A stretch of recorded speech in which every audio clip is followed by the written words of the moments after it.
Salah satu dari rukun Islam yang 5 ialah melaksanakan ibadah puasa di bulan suci Ramadan.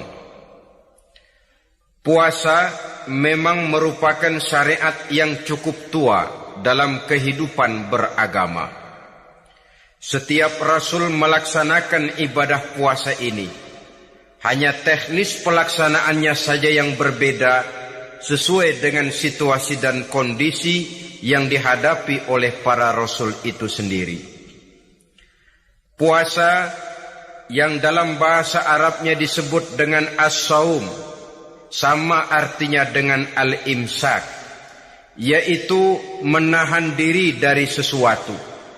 Dalam pengertian syar'i, puasa ialah menahan diri dari segala yang membatalkan sejak fajar sampai terbenam matahari.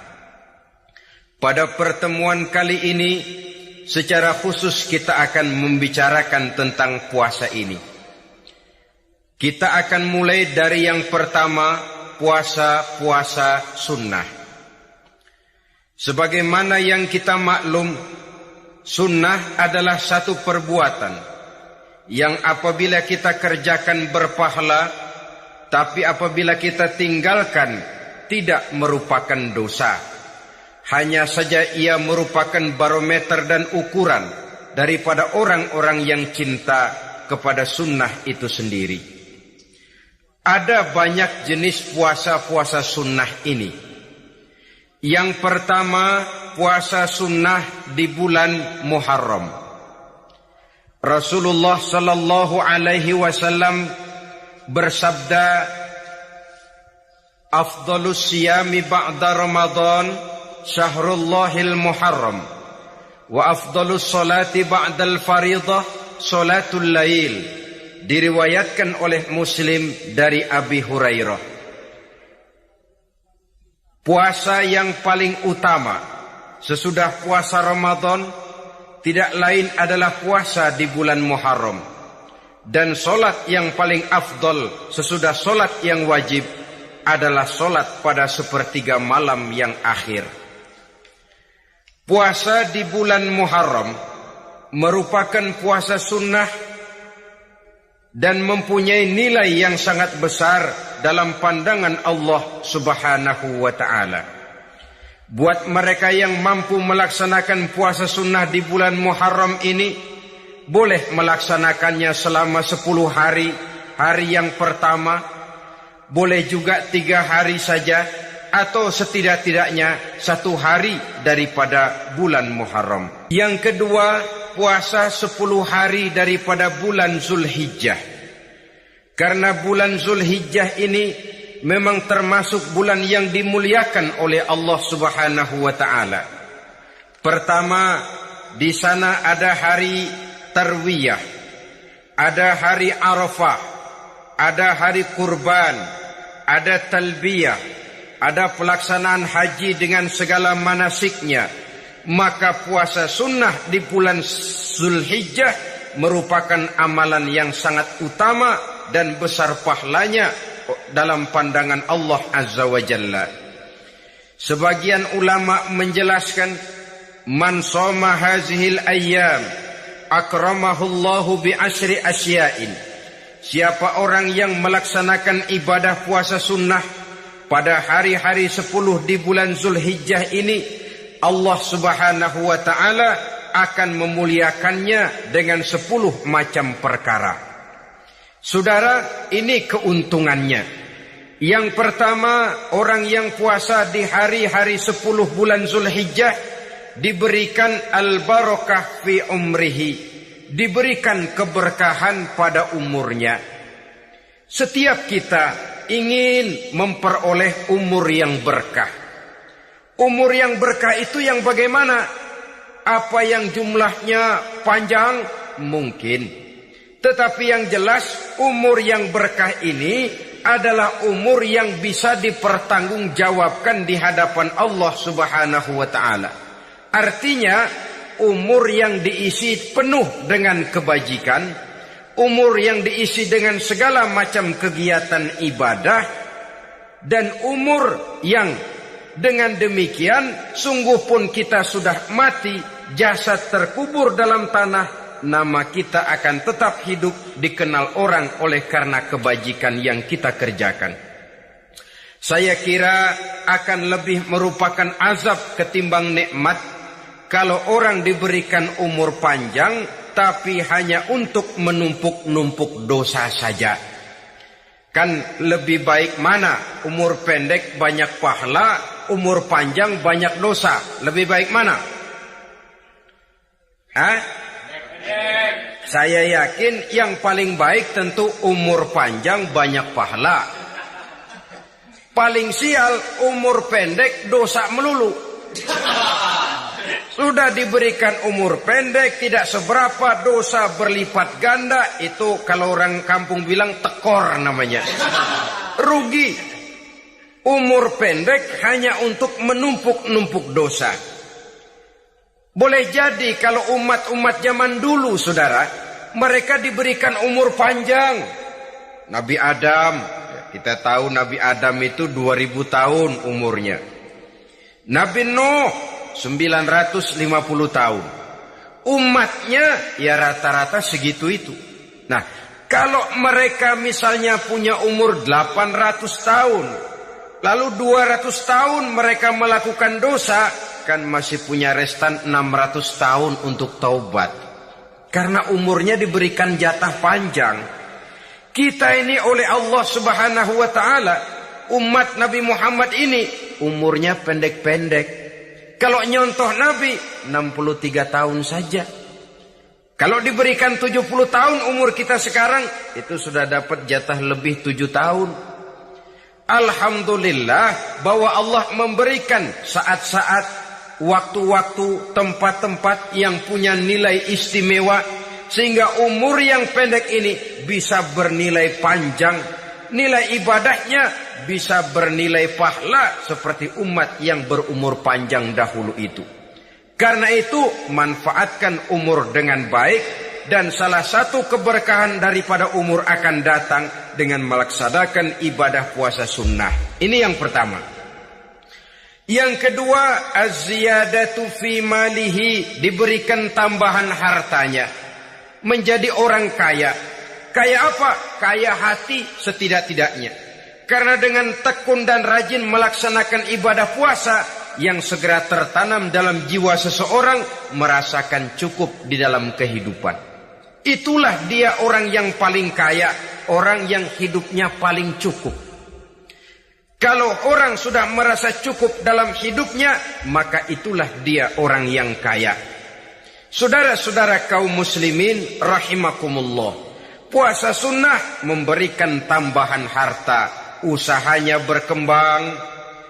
Dengan demikian membawa keberkahan, hartanya makin bertambah, akan menunjang ibadahnya kepada Allah, lebih memantapkan dan membawa ketenangan dalam hidupnya. Itu termasuk berkahnya melaksanakan puasa sunnah itu. Yang ketiga, al-hifzu fi iyalihi, diberikan penjagaan, perlindungan terhadap keluarganya. Anaknya sehat, sanak famili dan handai tolannya terjaga dan terpelihara dari segala malapetaka, dari segala mara bahaya. Kesehatannya terjamin dan terpelihara. Itu sudah merupakan modal yang sangat besar di dalam kita mengarungi kehidupan. Sebab rasanya sulit untuk bahagia. Duit kita banyak sekali. Usaha kita selalu mendatangkan untung yang berlipat ganda. Tapi sebentar-sebentar anak kita sakit, yang ampek, yang korengan, yang kena musibah, ndak tak karu-karuan sakit, berobat sampai jutaan rupiah. Itu kan sudah tidak membawa kebahagiaan. Uang masuk yang begitu banyak jumlahnya, habis akhirnya untuk berobat saja. Sebenarnya hitung-hitung ya seri-seri juga.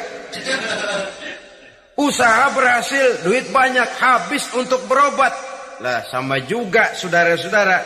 Jadi dengan demikian, biar duit kita banyak, asal keluarga pada sehat saja, udah enak bener itu. Duit banyak, ekonomi cukup, keluarga sehat, nikmat rasanya menjalani kehidupan ini. Yang kiamat sudah duit kagak barang seperak, keluarga ampek semua. Kiamat sudah.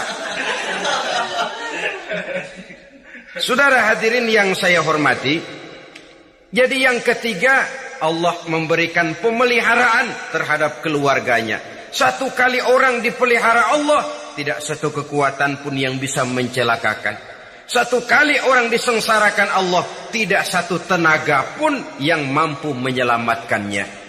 Itulah sebabnya perlindungan Allah, pemeliharaan Allah terhadap diri dan keluarga sangat kita perlukan di dalam kehidupan ini. Dengan melaksanakan ibadah puasa, kita mendekatkan diri kepada Allah.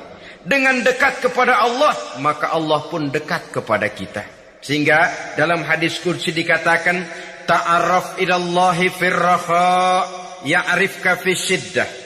Ingatlah kepada Allah di waktu kamu senang, agar Allah ingat kepada kamu di waktu kamu susah. Yang kita laksanakan kadang-kadang sebaliknya. Waktu susah kita ingat Allah, waktu senang kita lupa Allah.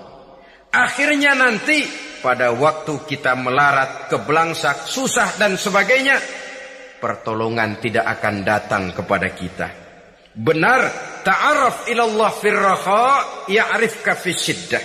Ingatlah kepada Allah di waktu kamu susah, ingatlah kepada Allah di waktu kamu senang, agar Allah ingat kepadamu di waktu kamu mendapat kesusahan. Umumnya watak manusia memang kalau sudah dapat susah, ingat kepada Allah. Waktu duduk, waktu berbaring, sambil tidur, dalam segala keadaan Allah disebutnya, Allah dimintakan pertolongannya. Tapi dikala dia berada pada posisi di atas angin, merasa senang, bahagia, Allah terlupakan. Saudara-saudara kaum muslimin, itu yang ketiga. Yang keempat, at-takfiru li sayyiatihi. Orang yang melaksanakan puasa sunnah itu diampuni segala dosa dan kesalahan yang telah dilakukannya. Dan yang kelima, at-tad'ifu li hasanatihi. Diberikan balasan yang berlipat ganda dari segala kebaikan yang dikerjakannya. 1 bisa berbalas 7, 7 bisa berbalas 10, 10 masih berbalas 100, masih ditambah dengan wallahu yudha'ifu liman yasha. Allah melipat gandakan pahala orang-orang yang dikehendakinya. Maka carilah satu kebaikan yang apabila kita kerjakan, dosa akan dihapus dan nilai pahalanya menjadi berlipat ganda. 1 kali kita bekerja, 2-3 pulau bisa kita raih dan kita jangkau.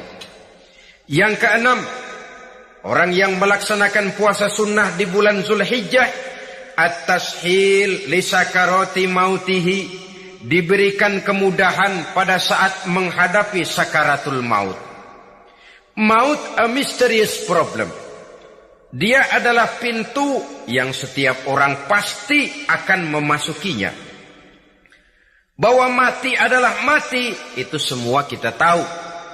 Tapi hakikat orang pada saat menghadapi mati itu kan berbeda-beda.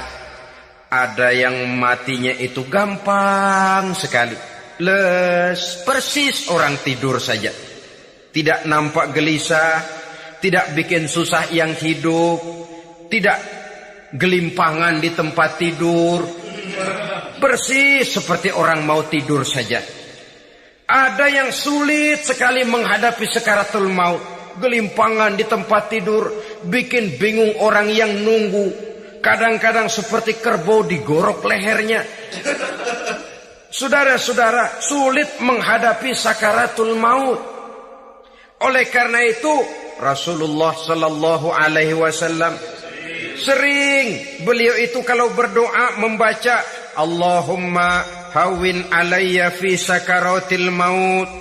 Ya Allah, mudahkan saya di dalam menghadapi sakaratul maut. Rasulullah saja, saudara, orang yang ibadahnya paling banyak, orang yang hatinya paling bersih, orang yang akhlaknya paling luhur, masih berdoa semacam ini. mohon dimudahkan oleh Allah agar mudah menghadapi sakaratul maut. Apalagi kita, terus terang kita ini paling-paling kelas mukhtalid, bangsa ama pahala mau ama dosa doyan. Lebih perlu lagi menghadapi sakaratul maut, sehingga apabila malaikat maut datang menjemput nyawa kita, dimudahkan, jangan dibikin sulit, supaya mudah. Jadilah orang baik-baik. Biasanya kalau bajingan yang mati, malaikat maut juga kali main-mainin dulu tuh orang, kutak-katik, ditakut-takutin dan segala macam.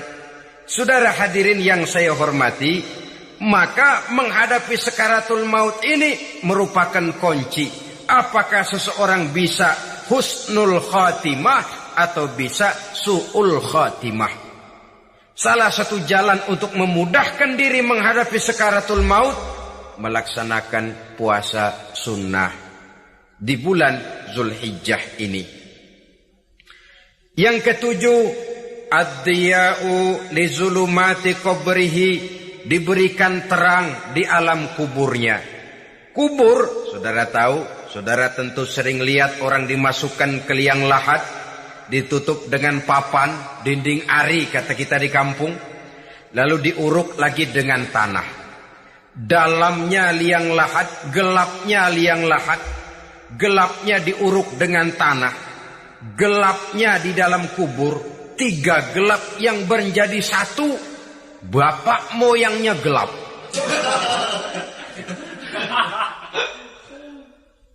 Puasa sunnah ini merupakan terang di alam kubur kita nanti. Yang kedelapan, at-taskil limizanihi, diberikan keringanan pada timbangan di hari akhirat nanti.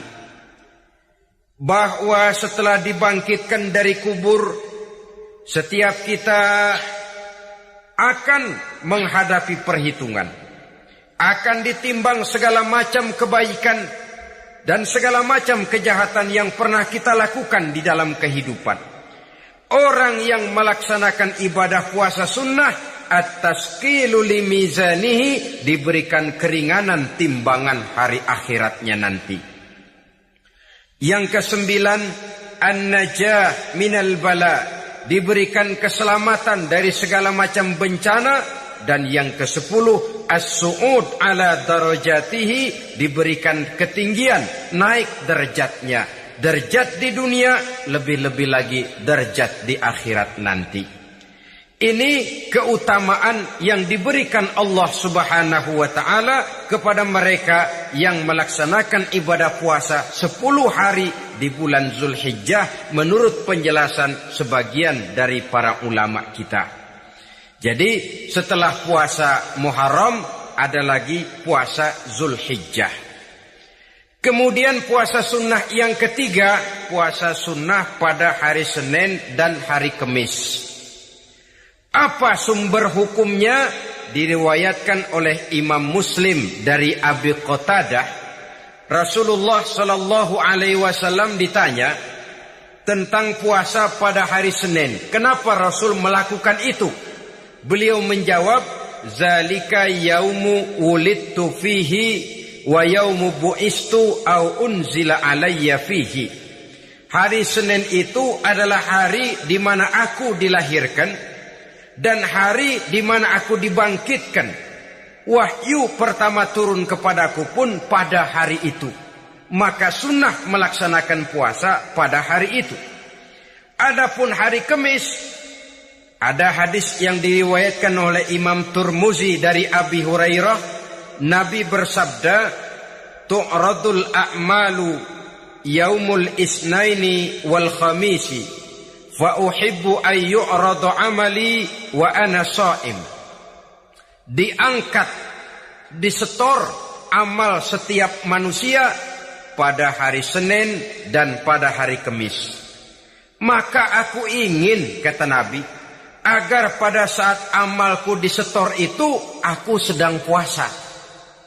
Jadi malaikat itu menurut riwayat ini mencatat dan menyetorkan catatan amalan seseorang pada hari Senin, pada hari Kamis.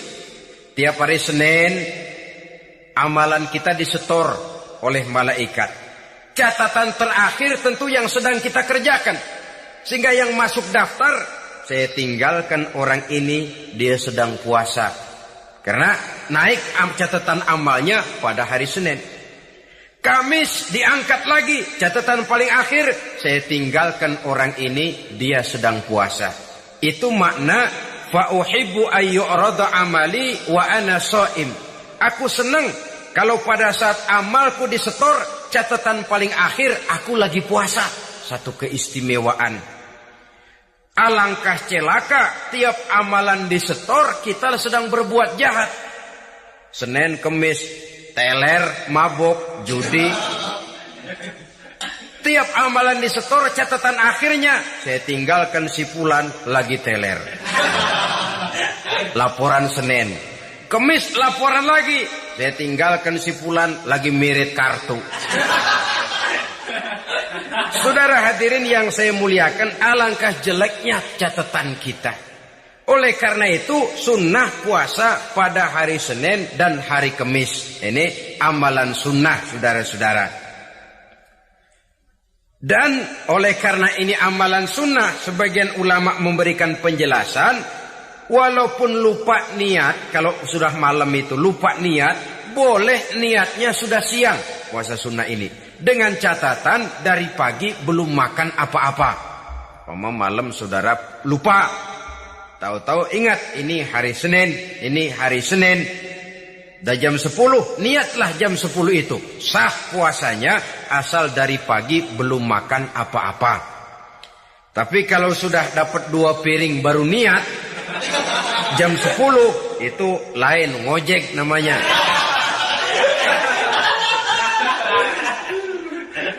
Jadi puasa sunnah yang ketiga, puasa pada hari Senin dan hari Kamis.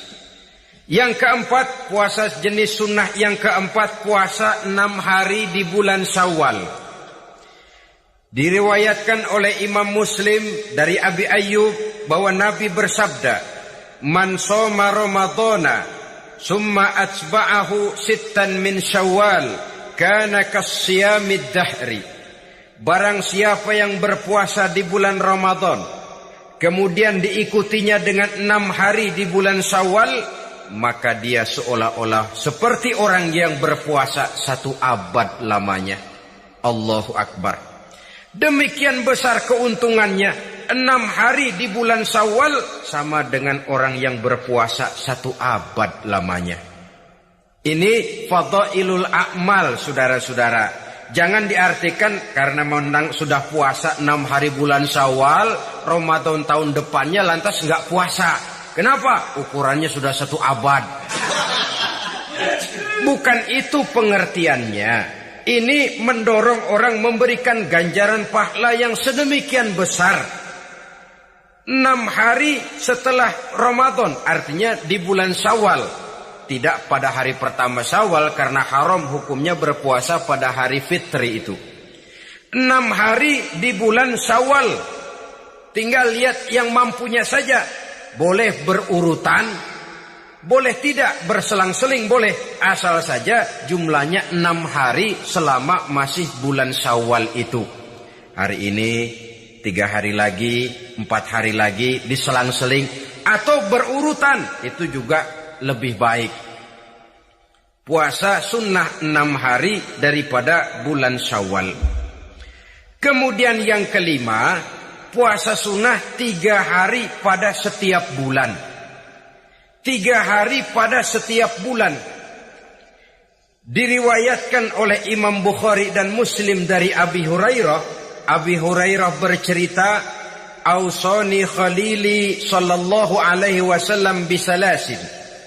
Kekasih saya Rasulullah berwasiat kepada saya, memesankan benar-benar kepada saya untuk melaksanakan 3 amalan yang terpuji.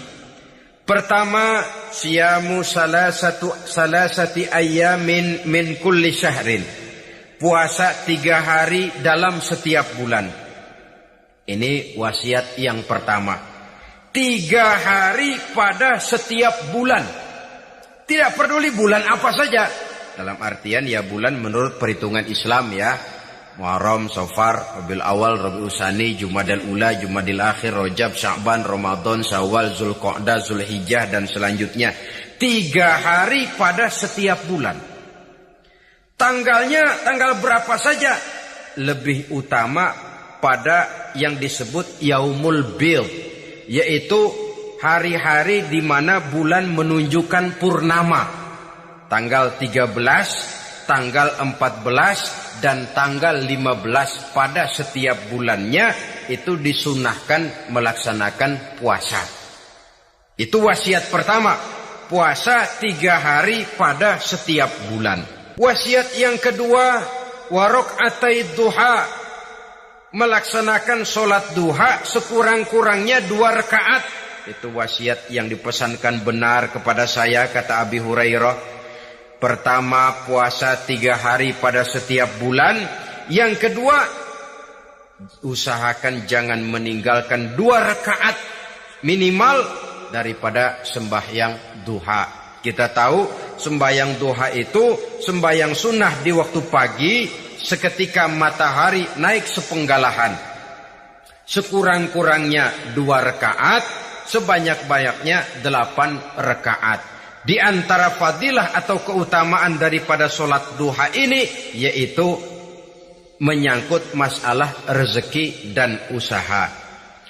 Kemudian wasiat yang ketiga, wa an utira qabla an anama. Beliau sangat berwasiat kepada saya untuk sholat witir sebelum tidur. Artinya sholat malam sebagai amalan sunnah di dalam kehidupan kita. Jadi saudara-saudara, dalam hidup ini kita akan selalu berbentur dengan keperluan. Kalau pada satu saat kita sudah sampai kepada tahap berpikir ini keperluan saya, tentu hal-hal semacam ini akan kita kerjakan. Kita belum tergerak melaksanakan ini semua oleh karena barangkali kita merasa belum memerlukannya. Karena itu, marilah kita berusaha di samping melaksanakan puasa yang wajib, juga melaksanakan puasa yang sunnah di dalam kehidupan kita. Ini jenis puasa-puasa yang sunnah. Kemudian yang kedua, ada macam puasa yang disebut puasa nazar. Hukum pelaksanaannya wajib apabila nazarnya sudah terwujud. Puasa nazar, puasa yang dikaitkan dengan suatu persoalan. Umpamanya, kalau saya lulus ujian, saya akan puasa 1 minggu lamanya. Begitu ujiannya ternyata lulus, dia wajib bayar nazarnya. Puasa 7 hari, tidak lagi sunnah, tapi wajib karena dia nazarkan. Asal saja tidak sah nazar kepada yang makruh, apalagi kepada yang haram. Umpamanya, nazar kalau tembus 6 nomor mau puasa 3 hari. Itu nazar semacam itu bukan saja tidak sah, tapi haram hukumnya. Tidak boleh nazar kepada yang makruh, apalagi kepada yang haram. Jadi apabila maksud yang sudah kita niatkan tercapai, wajiblah nazar itu dibayar, yaitu kalau nazarnya sunnah, melaksanakan ibadah puasa. Saudara-saudara kaum muslimin rahimakumullah. Jenis puasa yang ketiga kita kenal dengan puasa wajib. Dan ini kita laksanakan pada bulan suci Ramadan.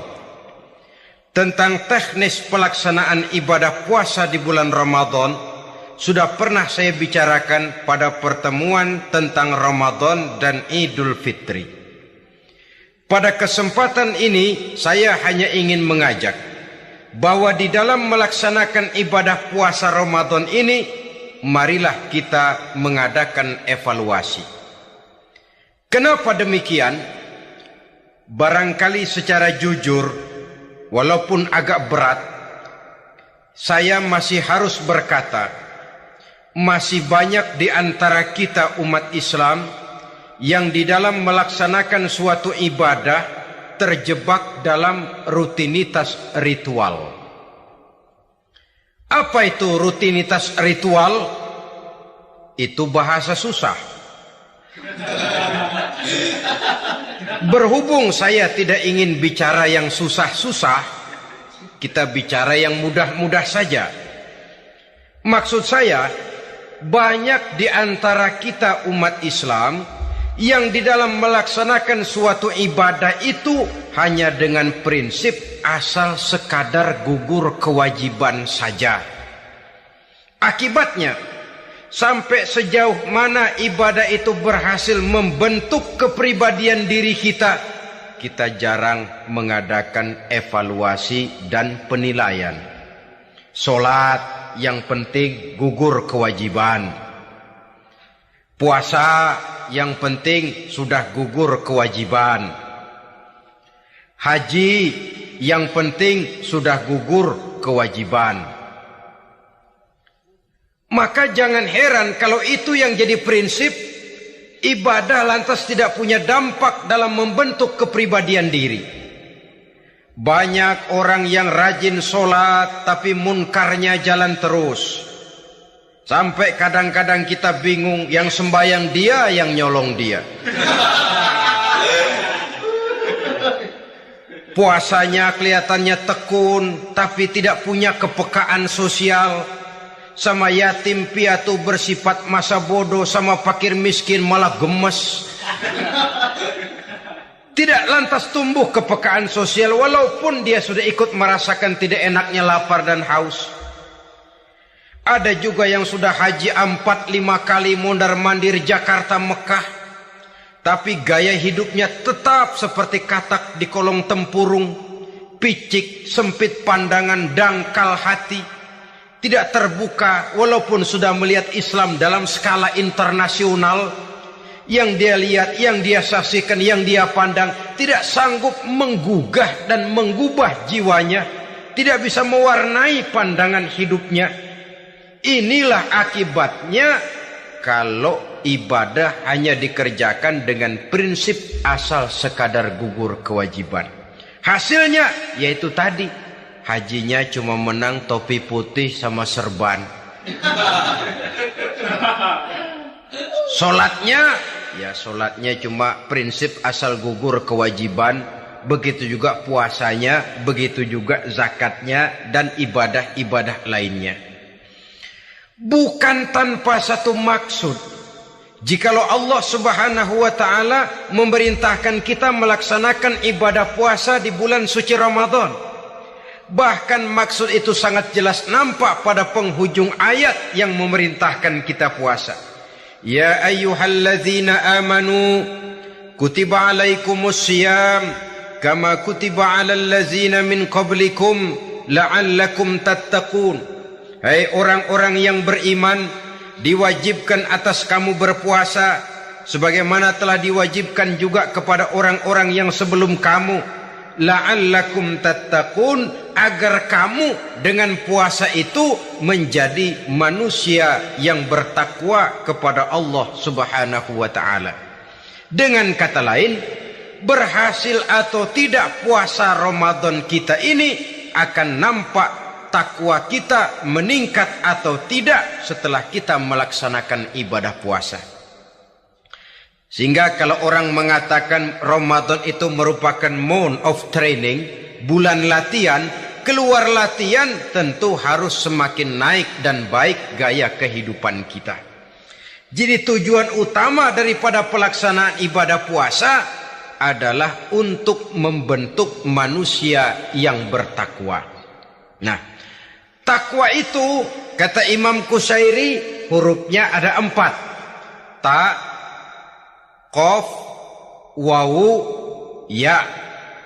Masing-masing huruf ini merupakan simbol dari pribadi orang yang bertakwa yang dibina dan dibentuk oleh pelaksanaan puasanya. Mari kita lihat. Huruf ta adalah lambang dari sifat tawadhu, rendah hati. Orang yang bertakwa, orang yang tidak mempunyai sifat sombong. Puasa menanamkan kita kesadaran terhadap kelemahan, terhadap keterbatasan, terhadap segala ketidakmampuan yang kita miliki. Ya Allah, baru sehari nggak kena makan, nggak kena minum, sudah begini lemesnya.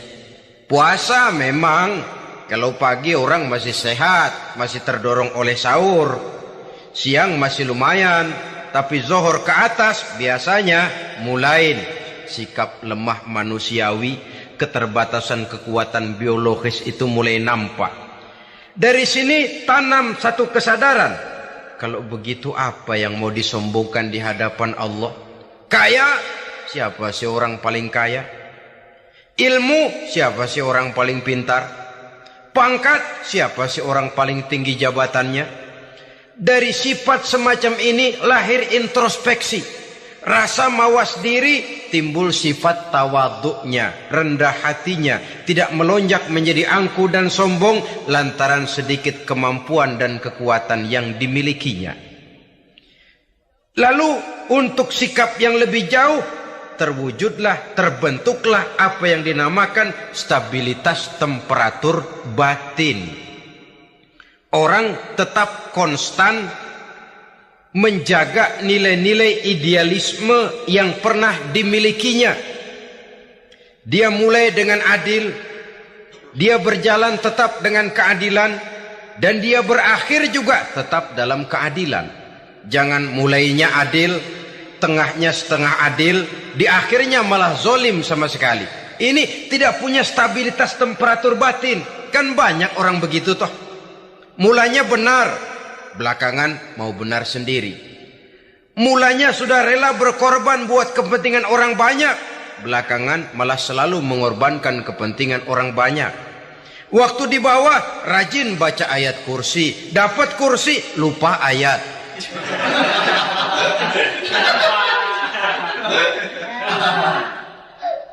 Ini cerminan dari orang yang tidak punya stabilitas temperatur batin, tertipu oleh perasaan seolah-olah situasi dan kondisi sudah serba memungkinkan, sudah serba menguntungkan.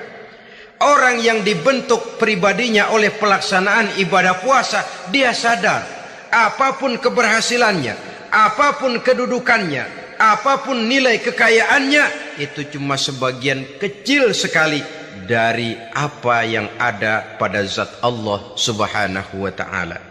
Dari sini timbul sikap rendah hati, tidak takabur, sesuai dengan namanya takabur dari kalimat takabbaro ya takabbaru, membesar-besarkan diri. Orang yang suka membesar-besarkan diri, orang yang tidak yakin bahwa dirinya orang besar, lalu dibesar-besarkan dirinya.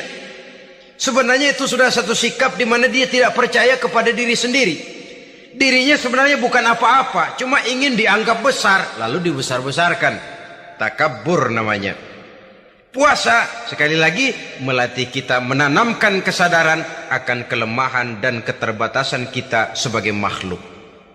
Itu sikap tawadu. Fir'aun, saudara tahu Fir'aun itu kan dulunya cuman raja.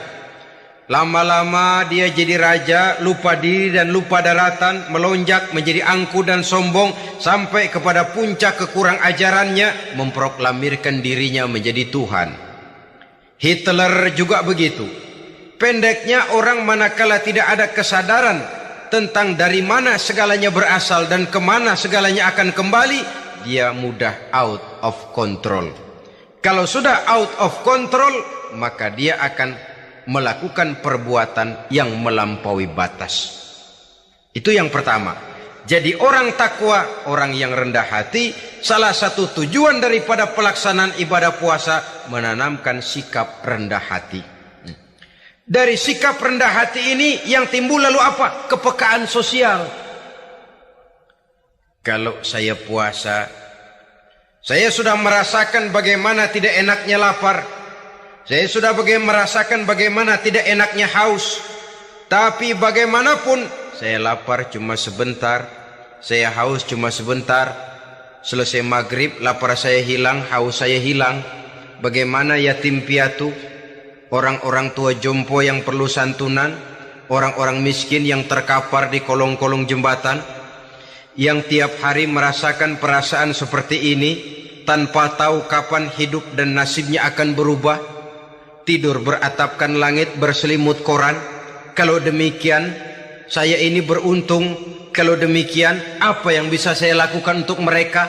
Kepekaan sosial ini lalu timbul dalam apa yang orang sekarang namakan solidaritas kesetiakawanan sosial.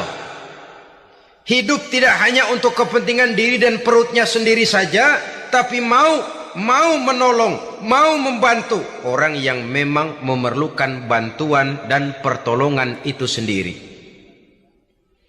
Jangan setelah tahu lapar tidak enak, haus tidak enak, tapi kita tidak mau tenggang rasa, tidak mau timbang rasa. Begini loh tidak enaknya lapar, begini loh tidak enaknya haus. Ini terjadi pada diri saya. Saya masih mampu, masih berbuka puasa. Bagaimana yang tiap hari merasakan seperti ini? Tidak Ramadan, tidak Syawal, tidak Zulqa'dah, tidak Zulhijjah, selalu kelaparan dan kehausan. Dari sana timbul kepekaan sosial. Lalu lahirlah sikap pemurah, dermawan, mau menoleh ke kiri dan ke kanan.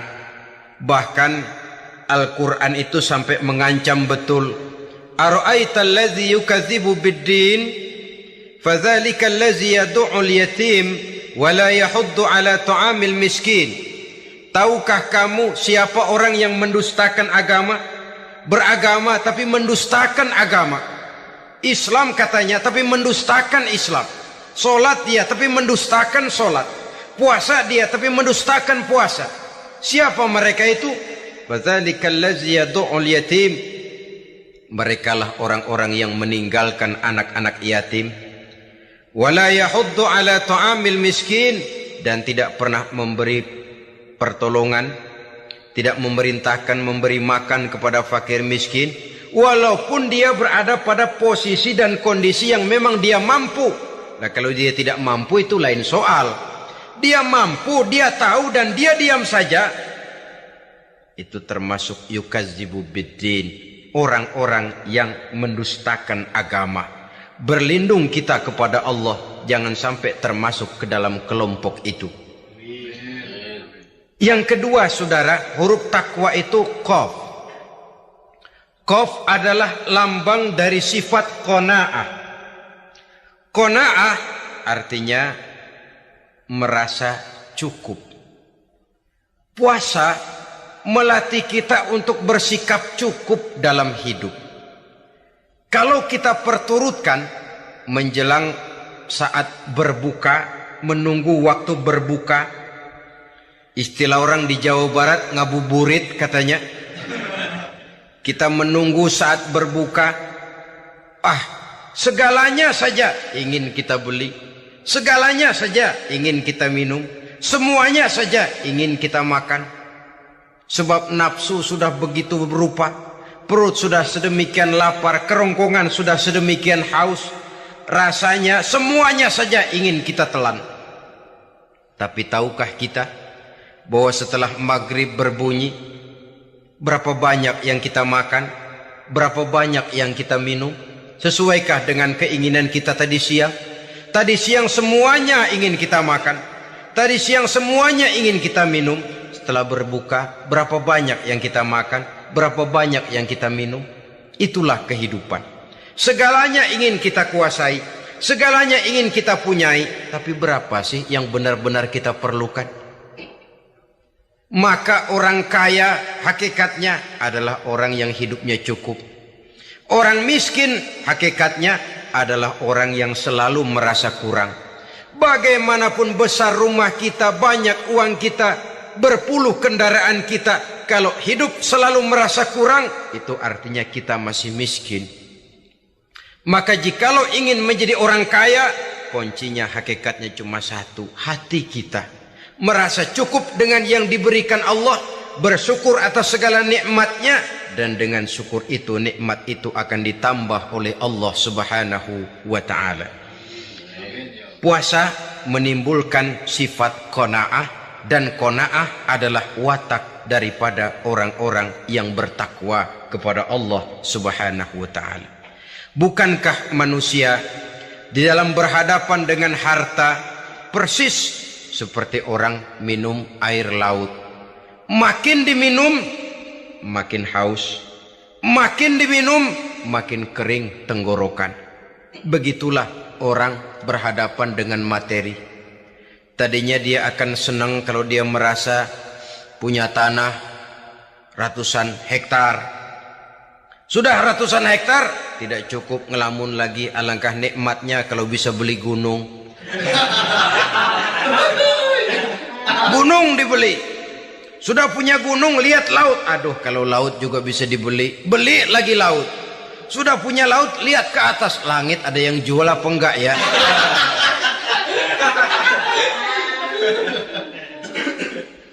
Seperti orang berhadapan dengan air laut yang makin diminum makin membuat kita haus dan makin kering tenggorokan ini. Maka itu harus dihentikan. Sikap untuk menghentikan itu tidak lain adalah dengan sifat qanaah itu tadi. Merasa cukup dengan apa yang diberikan Allah, mensyukuri nikmatnya. Itu yang kedua. Yang ketiga, pada kalimat takwa ada huruf wawu. Wawu adalah simbol dari sifat wara dengan ain.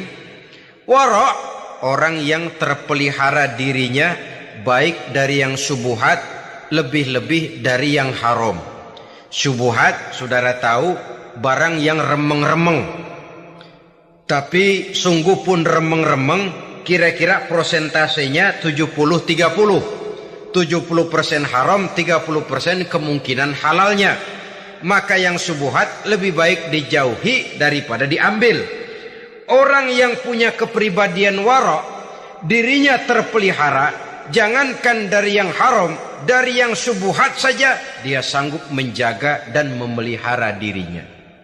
Oleh karena itu saya heran, kalau orang di bulan Ramadan dia sanggup menjaga diri di waktu siang dari jenis makanan yang halal, dari jenis minuman yang haram. Ada tahu nganggur di meja siang, enggak dia makan. Ada air teh nganggur di meja siang, enggak dia makan. Padahal itu jenis makanan dan minuman yang halal. Tapi ketika datang maghrib, dia berbuka dengan makanan-makanan yang dibeli dari uang yang dihasilkan dengan cara yang haram. Bukankah itu sesuatu yang terbalik? Bukankah dengan demikian sudah tidak lagi menimbulkan sikap yang bisa memelihara dan menjaga kepribadian diri? Orang yang membiasakan diri terpelihara dari yang syubhat apalagi yang haram, maka baik yang dipakainya, yang diminumnya, yang dimakannya, terdirilah dari barang-barang yang baik yang dihalalkan oleh agama. Wara. Kemudian yang keempat, pada huruf kalimat takwa ada huruf yakin. Huruf ya, simbol dari sifat yakin. Orang yang puasa dibentuk kepribadiannya mempunyai satu keyakinan yang tangguh. Dan keyakinan adalah ciri daripada orang yang takwa. Kita lihat, yang dipanggil melaksanakan ibadah puasa ini kan iman. Karena memang sulit untuk melaksanakan puasa kalau tidak iman yang jadi dasar. Setidaknya seperti sudah pernah saya sampaikan, ibadah puasa ini memang sulit terkena penyakit show. Kalau kita sholat barangkali terangsang karena kelihatan orang lain. Kalau kita pergi haji mungkin jadi sugesti karena orang banyak tahu. Kalau kita bayar zakat mungkin kita jadi terangsang karena banyak orang lihat. Tapi kalau sudah puasa, puasa itu kan yang tahu cuma kita dan Allah saja. Ya, kita sholat, orang lain lihat, kita jadi rada semangat. Kita pergi haji, orang lain banyak ngantar, kita semangat. Kita bayar zakat, orang lain banyak saksikan, kita bersemangat. Tapi kita puasa, siapa yang mau nyaksiin kita puasa? Siapa yang mau memuji kita puasa? Siapa yang mau menyanjung kita puasa? Itu cuma urusan kita dan Allah saja. Oleh karenanya, dasar daripada pelaksanaan ibadah yang satu ini tidak lain keyakinan. Karena keyakinan yang jadi dasar, biar lapar melilit perut, biar haus mencekik tenggorokan, segalanya jadi terasa indah dan nikmat. Untuk satu keyakinan, penderitaan akan merupakan kenikmatan. Tidak ada kerja yang lebih indah selain kerja yang didasarkan kepada satu keyakinan bahwa yang kita kerjakan itu adalah sesuatu yang benar. Dalam hal ini, sesuatu yang diperintahkan oleh Allah Subhanahu wa ta'ala kepada kita. Saudara-saudara kaum muslimin rahimakumullah, demikianlah titik evaluasi kita. Jangan berpuasa hanya dengan prinsip asal sekadar menggugurkan kewajiban saja, yang akan berakibat Ramadan tahun ini berakhir begitu, Ramadan tahun depan berakhir begitu, dan dari tahun ke tahun kita hanya terjebak menjalani rutinitas ritualnya saja. Bahkan kadang-kadang yang nyata betul, Nabi menganjurkan tingkatkan ibadah pada 10 hari yang akhir di bulan Ramadan. Tanggal 20 sampai akhir Ramadan. Yang kita praktekkan malah kegiatan ibadah kita justru menurun pada 20 Ramadan yang akhir. Coba lihat 20 Ramadan ke atas. Itu pasukan tarawih paling kelas 60-70 tahun ke atas. Kemana yang lain sudah berpikir menghadapi lebaran, berpikir pulang mudik, berpikir macam-macam. Akibatnya konsentrasi ibadah lalu buyar. Dianjurkan Rasul, tingkatkan ibadah pada 10 hari yang terakhir. Kita malah makin ke akhir makin lancip.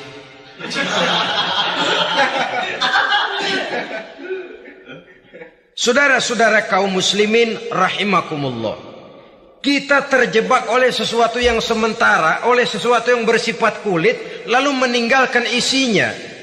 Padahal jikalau kita tidak mengisi Ramadan dengan kegiatan ibadah, berarti kita tidak keluar dari Ramadan dengan jiwa yang baru, yang sudah ditempa oleh pengalaman ibadah di bulan Ramadan.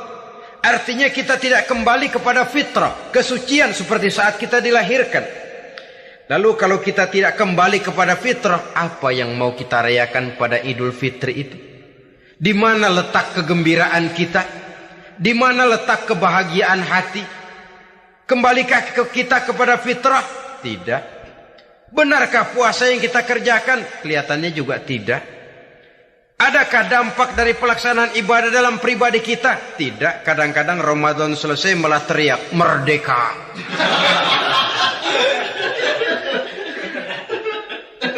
Kalau tadinya Ramadan dia merasa terhalang, mau keluar siang, mau makan siang, bulan puasa, mau minum siang, bulan puasa, mau gandengan, bulan puasa. Ramadan selesai, kibarin bendera teriak merdeka. Lalu kembali merajalela.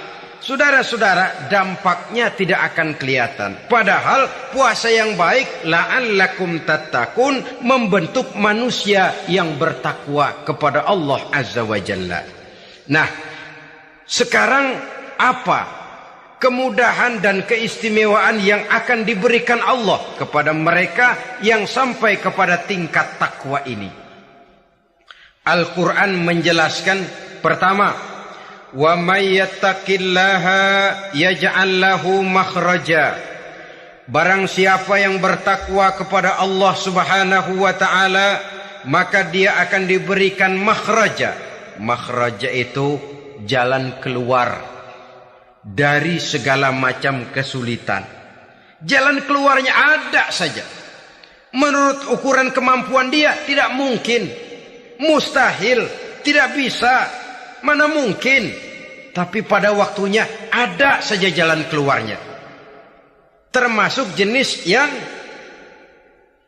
yaj'al lahu makhraja. Orang yang bertakwa kepada Allah selalu diberikan jalan keluar dari segala kesulitan yang dihadapinya. Siapa sih orangnya yang tidak pernah sulit dalam hidup ini? Siapa orang yang tidak pernah mengalami kesulitan? Tapi kadang orang menilai, itu kelihatannya hidupnya enak aja ya.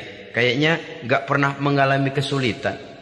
Sebenarnya bukan tidak pernah mengalami kesulitan, Allah selalu memberikan jalan keluar dari segala kesulitan yang dihadapinya. Lah kalau Allah yang memberikan jalan keluar, tentu sangat mudah sekali. Orang yang bertakwa diberikan jalan keluar dari segala macam kesulitan. Satu.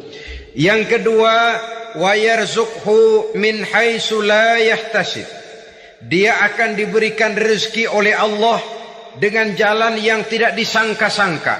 Rezekinya datang dengan cara yang tidak disangka-sangka. Gajinya mungkin kecil, tapi penghasilannya gede. Kan itu yang penting.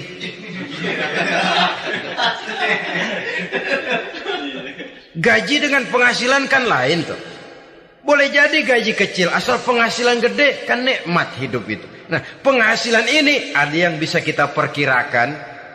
Bisa kita perkirakan. Misalnya gaji itu tadi. Kalau saya kerja, gaji saya begini. Ada rezeki yang masuk jenis min haitsu la yahtasib. Tidak kita sangka-sangka. Tidak kita duga-duga. Tahu-tahu ada saja rezeki. Datang orang, bawa persoalan yang mendatangkan hasil. Sebab rezeki, jodoh, maut memang seperti bayangan. Kita uber-uber dia lari, kita diem dia diem. Kan gemesin itu. Bayang-bayang itu begitu, kita kejar dia lari. Rezeki juga begitu. Kita diem, dia diem. Setengah mati yang namanya rezeki kita cari, kita uber. Ngobek sampai ratusan bohong kita kerjain.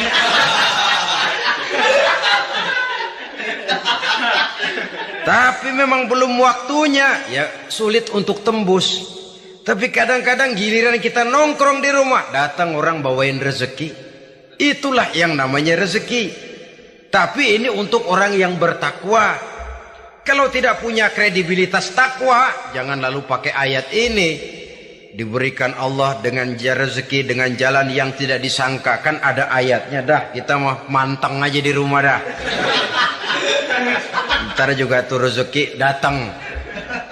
Ini fasilitas yang diberikan kepada orang yang wa may yattaqillah, bertakwa kepada Allah, yarzuqhu min haitsu la yahtasib, diberikan rezeki dengan cara yang tidak disangka-sangkanya. Maka kadar ketakwaan jangan membuat kita buruk sangka. Tuh orang ya nggak kemana-mana, duitnya ada aja.